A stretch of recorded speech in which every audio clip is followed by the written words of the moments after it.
Man, I hope you guys all had a fantastic weekend. Guys, it's Monday. And the next week, the second week of the Richard Allen DELPHI trial will begin. We had a little bit of action on Saturday and, of course, Friday. I'm here to update you on what's been going on. I'm JB Gunner. This is Crime Time. Let's get on into it. Let's do it. Bring it back.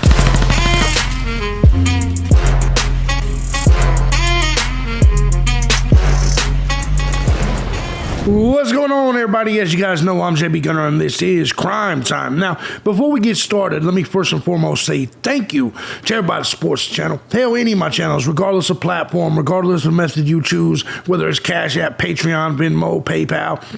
Truth is, guys, I couldn't have done this each and every day for the last 18 years if it wasn't for you. I appreciate you guys so much. And if you too find my content valuable, feel free to join the Gun Squad. Hit the links down below. You can also find the links to all my other 24 channels that's down there. Maybe you'll like some of my other shit, my politics, my live streams, gaming, whatever the fuck. I got all kinds of shit down there. All right. So what we're going to get into now is we're going to get back into the Richard Allen DELPHI case. At least last week, we got the end of the Lonnie Simon trial. I know a lot of people are talking about different things. A lot of people are still talking about Brian Koberger in Idaho 4, even though there's no goddamn news with the Brian Koberger Idaho 4. A lot of people talking about Diddy, even though there's now a hush, a gag order in the Diddy case. There's not going to be any Diddy news.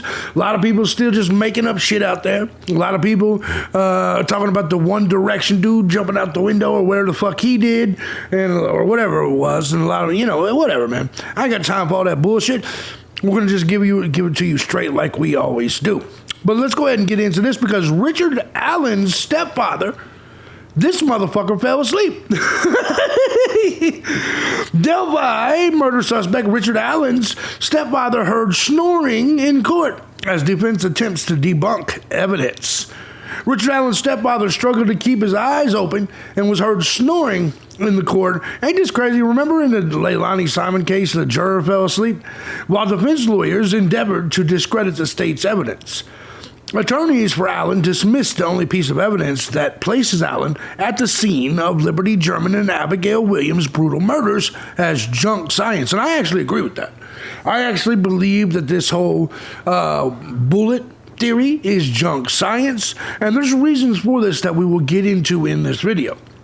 Jurors in DELPHI sat through 7.5 hours of dense testimony from forensic firearms examiner Melissa Oberg, as the state sought to convince them that an unspent cartridge found between the bodies of the two girls was cycled through a gun seized from Allen's home 5 years later. We'll get into all this. We will definitely get into all this, the bullet. I do want to just start off by saying this, okay? I want to make something clear that a lot of you guys may not know. You understand they couldn't replicate the markings on the bullet without firing it? All the times they tried cycling it through it didn't work. It didn't work at all. The cartridge would not reproduce those markings.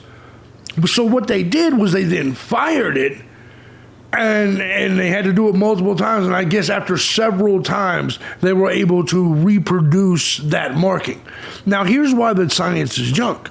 The bullet, the cartridge found where the girls were killed was not fired. So it makes absolutely no sense to use that as a scientific method when the bullet itself was not fired and you're unable to reproduce the markings without firing the fucking bullet. Do you see what I'm saying? It doesn't make sense. In no way does it make sense. So Richard Allen's stepdad was in there sleeping like a motherfucker. But guys, I want to take you back to Saturday because there's not a lot out there on Saturday. They were in court for a very small amount of time on Saturday, half day, I believe. So anyway, they came on Saturday and basically they cross-examined Indiana State Police Officer Lieutenant Jerry Holman. They continued cross-examination by the defense attorney, Andrew Baldwin. Holman told the jury he told Richard Allen 2 lies during the October 26, 2022 interview. Oh, that's interesting. One of the lies, Holman wasn't lying to him. He said, "I'm not lying to you, Rick. That's unethical." Of course, Baldwin quoted, saying this was a quote from Holman to Allen. Holman then said he told Allen, "You're going to drag your fucking wife and daughter through this because you're too fucking bullheaded to get out in front of it?" Baldwin claimed Holman said this to get inside Allen's head and how this would impact his family. Baldwin also said Holman did not send the unspent cartridge to another agency for a second test to see if it matched Allen's Sig Sauer. He continued by saying Allen's drive home after the interview was recorded. But a quote Holman claimed Allen made earlier in October was not recorded. We're going to continue I want you to understand something that he said. He said that Richard Allen said it's over anyway, but we're going to get to that. Baldwin then questioned Holman on his theory about where Richard Allen's car was parked on February 13, 2017. Holman answered that he didn't have a theory, but could not name witnesses who knew where his car was. He also said he didn't watch security camera footage that showed Allen's car near the trail. This is the lead investigator, man. This is one of the lead investigators. I just want you to understand this. He admitted to lying to Richard Allen. As you can see, he clearly doesn't know shit. Various law enforcement officers said they believed Allen left the crime scene by 3:30, and his role in the murders was finished by 4 p.m. The officers also did not believe Allen took Libby German's phone from the scene, which Baldwin mentioned to the court that Libby's phone would have a good timeline. Holman then told the jury he believed only one person killed Libby and Abby, but first thought it could have been more than one person involved.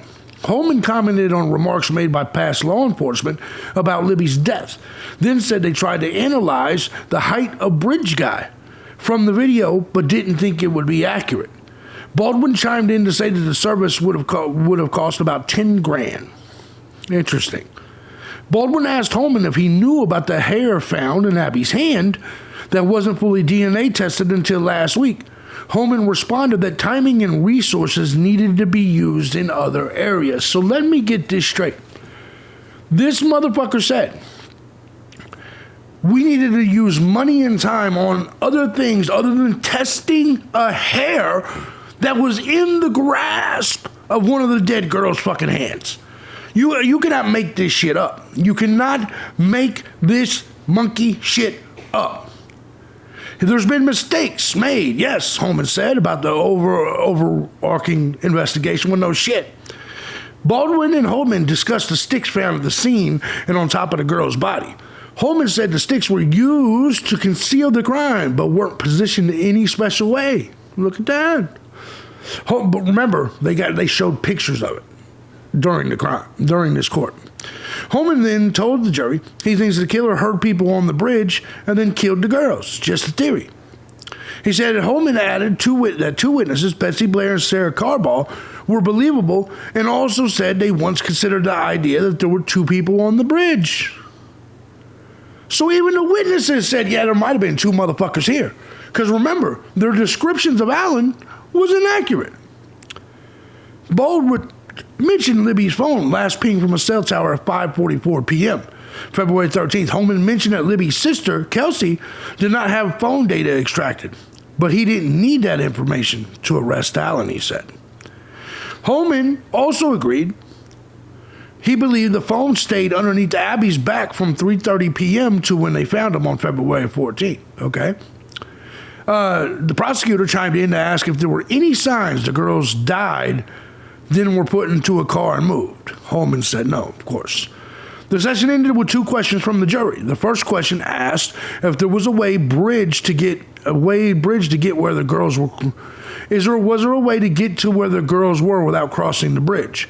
And Holman answered, there's an unapproved way. Well, I'm sorry, killers don't give a fuck about what way you approve, right?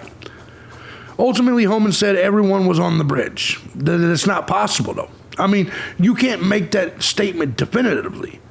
There is a way to get to the bridge without crossing the bridge. The second question was if he knew Libby's dad was shouting for the girls. He said no. Okay, then at 10:09 a.m., Lieutenant who interviewed Richard Allen also testified. Court returned Saturday at 9:03 a.m. This was Saturday, same day. So I read the second part first. According to notes provided by News 8's Kyler Russell, the alternate juror who had been dismissed Friday morning did not return to court. She also says the jurors had supervised access to their phones Friday evening. So they're letting the jurors be on their phones. They had supervised access. The state called ISP Jerry Holman to the stand. He interviewed Richard Allen on October 26, 2022. Holman first commented on Melissa Oberg's statement Friday, where she said a firearm toolkit test was like a paternity test, and said that her statement was not correct, and he misunderstood her. Oberg was a former forensic firearm analyst who examined the unspent cartridge or magic bullet found near the bodies of Abby Williams and Libby German. She had determined it was cycled by Allen's gun. Now, I want you to understand, even if this was as accurate as a paternity test, which I do not believe, let me ask a question to the jury watching this, which is you. Has there been anybody falsely accused of being a parent through a DNA parent test? You know what I mean? Has there ever been any of that? I look at this like this. If you're going to lock someone up, here's why I could never be on a jury. I don't give a fuck if it's 99%, 98%, 97%, because what if it's part of the 3% that's not the case? Let me explain this to you. You must find them guilty without a reasonable doubt. To me, any science that is not completely accurate or completely perfect gives me reasonable doubt. Because let's just say it's 99, 98%. What if Richard Allen, what if his gun is part of the 2%? Do you see what I'm saying? That's why I don't like paternity tests. Because what if that dude is one of the 2% or whatever? You see what I'm saying? Like, to me, if you're going to make a legal determination, especially one as serious as convicting someone of murder, you better be goddamn sure. You better be goddamn sure that the DNA on that knife sheath in Idaho is Brian Kohlberger's. And you better be damn sure of that. So in this case, where we're talking about DELPHI, there is no DNA. We're talking about a cycling of a potential bullet that might potentially have fit a gun that Richard Allen owned. But yet he was too stupid to throw it away in 5 years to get rid of the gun. Let that sink in for just a second, okay? Holman explained to the jury the process of interviewing suspects and different techniques he'd learned, including lying to suspects about the amount of evidence investigators have and how to read a suspect's body language to determine if they're lying. This is bullshit. This is pseudoscience. This isn't real. Because people react differently to shit. I'm sorry. I don't believe in body language. I don't believe body language should be admissible in court in any aspect.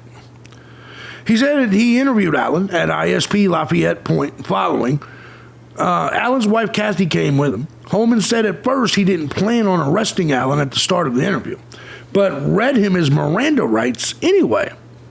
Holman said they started talking about firearms and past military experience, and if anything was damaged when investigators searched his home. He asked Allen if anyone borrowed his car, clothes, or gun for long periods of time, to which, of course, Allen said no. Allen also denied having his firearm on him on February 13, 2017, the day of the murders. Holman told the jury he told Allen that Oberg's report matched the bullet to his gun. Allen denied this. He said, fuck that.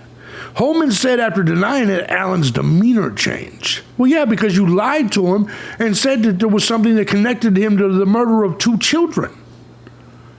The lieutenant asked Allen about a few comments he made during the search, and Allen retaliated, saying his life was already ruined because all of the friends and community thought he did it. Holman asked about the bridge guy video and the witnesses and experts who said that was him. Holman then told the jury he lied to Allen about this, as it wasn't true. Allen denied at least 20 times that he was the killer and that his gun was there, according to Holman. Ain't that ironic? After further back and forth, Holman told Allen him, "I'm not going to tell you something I didn't do. I don't care what you do to me. I'm not going to ever tell you something I didn't do." Allen continued denying even knowing the girls, both men throwing expletives at each other during the interview. Holman added that Allen did not explain why the cartridge was cycled through his gun. Holman said Allen did eventually confirm he was on the high bridge on February 13, 2017.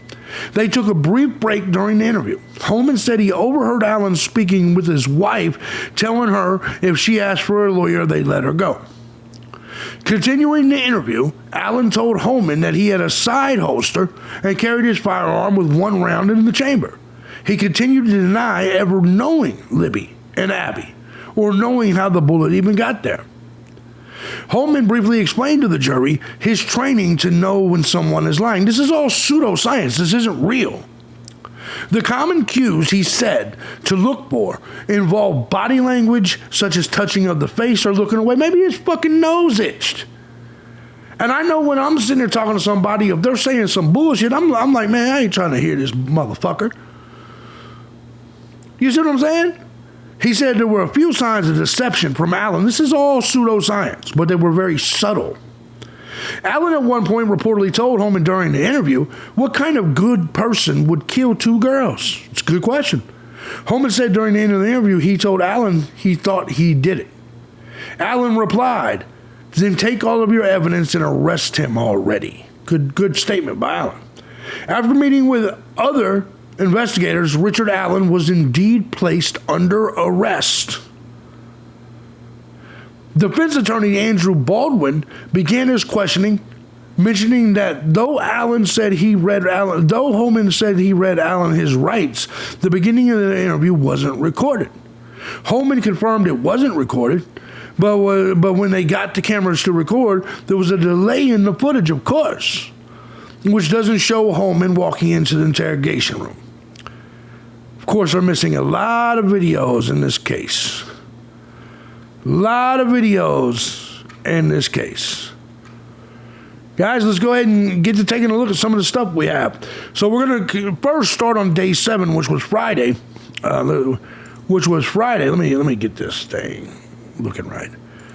Here we go. That might be. All right, there we go. We're going to first take a look at day 7, which was Friday, and then, of course, day 8 was Saturday. Let's see what we got. News now. It's a midday break in the Delphi murders trial. Prosecutors are bringing out the best piece of physical evidence they have linking Richard Allen to the murders of Abby Williams and Libby German, an unfired .40 caliber round. So far today, jurors have heard the testimony of an Indiana State Police firearms expert. And CBS 4's Russ McQuaid was in the courtroom. Russ, the defense is basically all day 7 was about that goddamn round. Promising to challenge that evidence and that expert. Yes, her name is Melissa Oberg. She was a state police forensic firearms examiner at the time of the murders in 2017, and she told jurors this morning that within just a couple of days of those murders, February 13th, 2017, in her lab she started receiving evidence, 2 significant pieces. One was that .40 caliber bullet discovered out at the crime scene, and the other a .22 caliber gun we've never heard of before. Investigators claim it was a pristine, unfired .40 caliber Winchester Smith & Wesson cartridge that was slightly buried in the dirt beneath the body of Abby Williams, not far from the north bank of Deer Creek, and that they matched that with another bullet and a handgun, a .40 caliber handgun, found during the search of a search warrant at Richard Allen's house more than 5 years later, and of course that led to the arrest of Allen for the murders. The former ISP forensic examiner testified that by the time the bullet entered her lab, it had already been dusted for DNA and fingerprints. The bullet was not weathered or corroded like it had been out. Now that's big news that the bullet was not weathered or corroded. That means it was fresh out there, or at least what they're saying, right? Outside for a long time.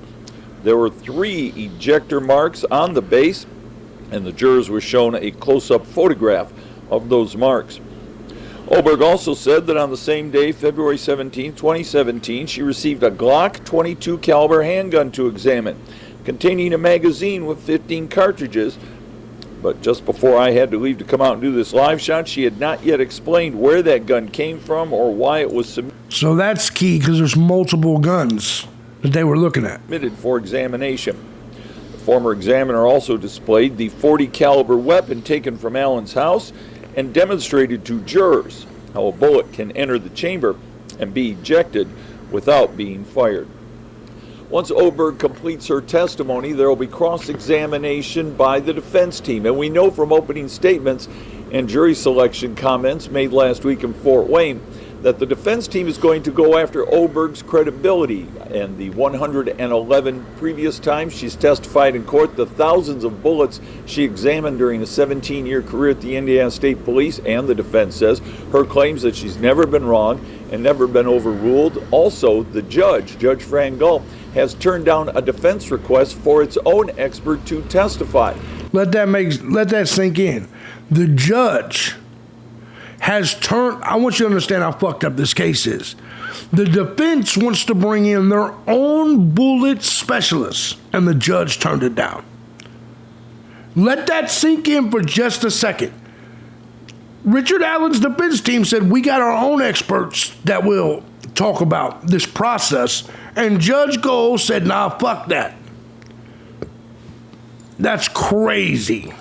That expert was a metallurgist, not necessarily a firearms expert, and he was expected to testify that there is a perception out there that such ballistics examination is junk science. Right. Melissa? Now, Russ, we know from the autopsy that the killer used a sharp object, not a gun. Did anyone discuss how this gun came into play or how that unspent round ended up at the crime scene? Well, as far as the .22 caliber gun, we don't know where it came from. It's significant to point out it was delivered to the crime lab just a couple days after the killing, so why it was there, and it's a .22, it's not a .40, it wouldn't even fit that shell that was discovered. As far as the shell, the thinking has been, the theory is that Richard Allen, if he's Bridge Guy, if he's the man who killed those children, took the gun, racked a bullet that popped out of it, more or less as an attempt to scare the girls. It's all theory. But it was never fired, so he racks it, pops out of it, somehow ends up in the ground in between the feet of Abby Williams and Libby German on that riverbank near Deer Creek. It's all theory, if you ask me. Let's go ahead. New testimony on bullet analysis. We'll take a look at what they're saying. Nick McGill in for Bob and Chelsea. The past 48 hours in court have been focused on how investigators' case led them to suspected killer Richard Allen. He's accused of killing Abby Williams and Libby German near the Monad High Bridge in 2017. Prosecutors are confident that Allen is the killer living among the Delphi community. He's so small. The defense small. says despite a signed confession, Allen is not their guy, and there could be potentially more than one killer. A big focus over the past few days is the so-called magic bullet found at the crime scene. But today we learned how forensic experts linked it to Richard Allen.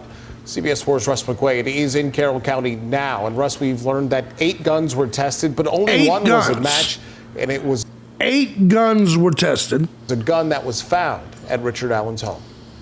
Only 8. That's right, Nick. There's been a lot of information that has come out from a day full of testimony that has been And by the way, it did not match. Stop this bullshit.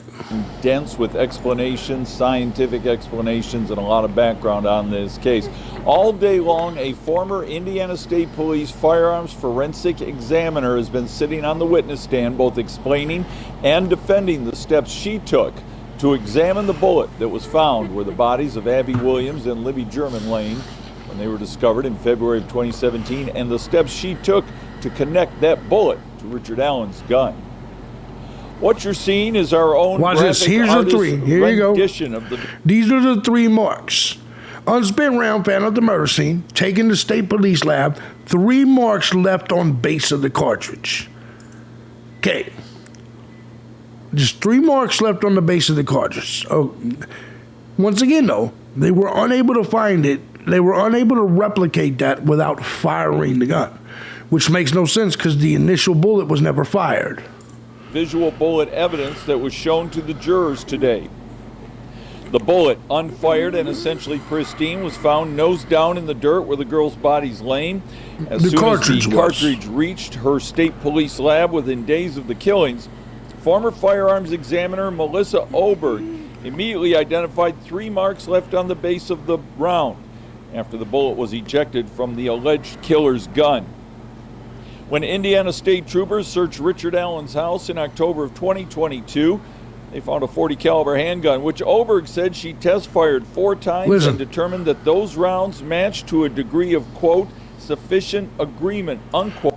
4 times and matched to sufficient agreement. What the fuck does that mean? Quote, the 2017 crime scene bullet, which she then found came from Allen's gun. Defense attorney Bradley Rosie argued with Oberg about the accuracy of forensic bullet examination. That's right. And specifically if those 4 fired bullets were a perfect match for the unfired cartridge, which she said came from Allen's gun. Was they? When Oberg admitted the unfired rounds she tested did not leave markings sufficient enough to match Allen's gun, she admitted they did not, the unfired bullets did not leave markings sufficient with Allen's unfired gun. Find the marks the fired bullets left behind as, quote, an ejection mark is an ejection mark. Oberg also said over the course of her 17-year career, 111 criminal trial testimonies, and peer review by her lab mates of every one of her thousands of bullet and gun examinations, her findings have never been found in error or reversed. That is we bullshit. also found out today that over the course of nearly 8 years of this investigation, there have been 8 guns tested by Indiana State Police Crime Lab experts. 3 of those guns were picked up in February of 2017 within days of the murders. None of them matched the bullet found at the death scene. Another 4 guns were fished out of the Wabash River in August of 2022.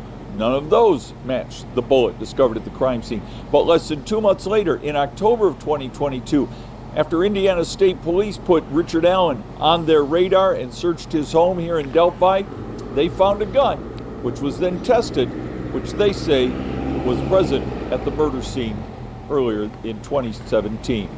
Live in Delphi, that's just wild, ain't it? CBS 4 News. All right, Russ, thank you. Now, opening statements began last Friday. Since then, there have been a multitude of new developments. First, we learned there is no DNA, digital or forensic evidence that links Richard Allen to the crime scene. That's despite a piece of hair found in Abby's hand when her body was discovered. Then, jurors saw new video pulled from Libby's cell phone. The 43-second clip is an extended version of the Bridge Guy video. The new clip captured Libby telling her killer, "We can't go down there." Libby's cell phone also provided new details on a potential timeline. Ping showed the girls at the bridge at 2:05 that Monday. The Bridge Guy video was taken 9 minutes later at 2:31. The phone starts to move, but stops these times 8 are minutes just crazy, later, right? indicating that's when the girls were killed. At 10:32, the phone reportedly powers down, but is then woken up at 4:34 a.m. It was originally believed that Libby's phone died, but testimony this week suggests that actually wasn't true. And just yesterday, we found out the only things found during a search of Richard Allen's home in 2022 Look at this. were the bullets and the gun in question. It says Allen after search. It's over now. However, Allen reportedly told police after the search, it, quote, doesn't matter. It's over. We'll continue to be your source for everything that's happening inside the courtroom I don't believe that at all. until the final gavel. For now, you can visit. Where's the body cam footage of him saying that? Oh, let me guess. They got erased. They got deleted. Visit CBS4Indy.com for a look at all of our extensive coverage on. I don't believe none of this shit. The defense pushed back on the state's firearm expert today. CBS 4's Russ McQuaid talked with our legal analyst, Indianapolis defense attorney John Compkins, who says the prosecution's bullet evidence and how detectives linked it to Richard Allen's gun should be up for debate. Good. If the bullet found at the crime scene next to the bodies of Abby Williams and Libby German in 2017 is the state's best evidence linking Richard Allen to those killings, a veteran Indianapolis defense attorney says jurors ought to take a skeptical look at the tests that came to that conclusion. This is our artist's rendition of a photograph jurors saw depicting the unspent bullet found in the dirt at the crime scene. Notice the 3 red marks on the lower left quadrant. Those are the marks the state says came from a gun. We've pretty much seen this. We know what's going on here. All right, so we're going to move on to Saturday. Indiana State Police Lieutenant recounts Richard Allen's arrest. Second time this week, Lieutenant Jerry Holman has testified in front of this jury, and this is the second time this week the defense has poked holes in his account. Holman was the lead investigator of the investigation that began on February 14, 2017, a day after Libby German and Abby Williams disappeared while walking along the Monon High Bridge way above Deer Creek, and their bodies were found, their throats slashed, on the creek's north bank. Holman admitted earlier this week that while he was with Allen as state troopers searched his home in October of 2022, that Allen said to him, quote, "It doesn't matter, it's over." Though the conversation was never recorded, even though Allen was told he was a suspect and had already been... I'm telling you, man. There's no way in fuck he said that. ...read his Miranda rights. Then during Allen's arrest 2 years ago today, Holman admitted he lied to his suspect, telling him that experts identified his voice as Bridge Guy, the suspected killer captured on Libby's cell phone. So he lied to him. He said experts identified your voice as Bridge Guy. By the way, let me ask this. Don't we have voice experts in this country? Don't we have enough technology that can tell if that Bridge Guy is Richard Allen's voice? Let's think about this, man. Think of all the goddamn technology we have. And we can't do that? Get the fuck out of here. On the bridge. They gotta lie to him? As she and Abby were being abducted. More than 20 times, Allen denied being the killer and said, quote, "Take all your evidence and just arrest me," which Holman did. That's right. Defense attorney Andrew Baldwin chipped away at the credibility of the 7-year-long investigation and Holman's account. As the investigator admitted, there was no video of him reminding Allen of his right to remain silent the day he was arrested because, quote, "We had a lot of technical difficulties, and there's been mistakes made, yes." Holman also said for the first time in court that investigators believe Allen may have been interrupted during the abduction and murders because, quote, "He may have heard somebody." Holman also said he may have misled fellow investigators. Which is even more of a reason why it's hard to believe that he did it, honestly. Like, bro, if you're gonna murder 2 girls, why would you do it on a bridge where you say yourself you saw 3 other motherfuckers? It makes no sense to me, right? With his mischaracterization of the accuracy of a firearms examiner's review of the bullet found at the crime scene that reportedly was linked to Richard Allen's gun. Before the jury was excused for the weekend, Special Judge Fran Galt told the panel that next week they'll see videos of Allen's heated exchange with investigators. I'm looking forward to that. In Delphi, Russ McQuaid, CBS 4 News. I am definitely looking forward to that. Well, the case now is going to enter its second week. Opening statements began last Friday. Since then, there have been several new developments that we've told you about. First, we learned there is no DNA or digital or forensic evidence that links Richard Allen to the crime scene. Zero. Then jurors saw new video pulled from Libby's cell phone. The 43-second clip in total is an extended version of this Bridge Guy video that you're seeing there. The new clip captured Libby telling the killer, quote, "We can't go down there." That's right. Libby's cell phone also provided new details on a potential timeline. Ping showed the girls at the bridge at 2:05 that afternoon. The Bridge Guy video was taken just 9 minutes later. At 2:31, the phone starts moving but stops 8 minutes later, indicating that is when the girls were possibly killed. Now at 10:32, the phone reportedly powered down at some point, but a new report by the state discovered that it actually woke up at 4:34 the next morning. It was originally believed that Libby's phone died, but testimony this... So they believe they were killed at 2:30. They believe they were killed at 2:30, but Richard Allen stayed till 3:30. This week suggests that that was not true. Now, we also found out the only things found during a search of Richard Allen's home in 2022 was bullets and the gun in question. However, Allen reportedly told police after the search, quote, "It doesn't matter. It's over." Of course, we will continue to be your source for everything and anything that happens in... Get out of here with that bullshit. I'm just not buying it, personally. So far, we're going into the second week of the Delphi trial. I still think they have nothing on Richard Allen. I think this bullet science is pseudoscience. I don't think it's accurate at all.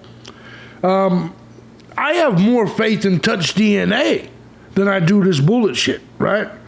And you guys know that I don't believe that, for instance, like with Brian Kohlberger, that touch DNA should be used. Because touch DNA can look, man, it's not definitive. And there's so many different ways touch DNA can end up on something, right? You don't even actually have to touch an object for your touch DNA to be on there. I have my coffee cup right here. It is very possible, well, I guess she did touch it, that someone that did not touch this coffee cup but is in this house, their touch DNA could be on here. So, who knows? Who knows? But anyways, let's go ahead. I don't believe it at all. And so with this whole first week, there's no DNA. There's no real nothing. There's nothing.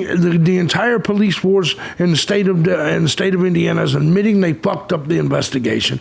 We're just going to keep following it. This week should be interesting. They start hearing the interviews from Richard Allen. I bet you this week they hear the confessions and all this. This week is going to be the big one. We'll see. Guys, let me know what you think. Hope you guys enjoyed this. Trying to keep you guys completely up to date on this. I'm JB Gunner. This is Crime Time. If you like what I do here and you find my content valuable, feel free to hit the links down below. Support the channel. Join the Gun Squad today. I'll see you guys next time. Peace out.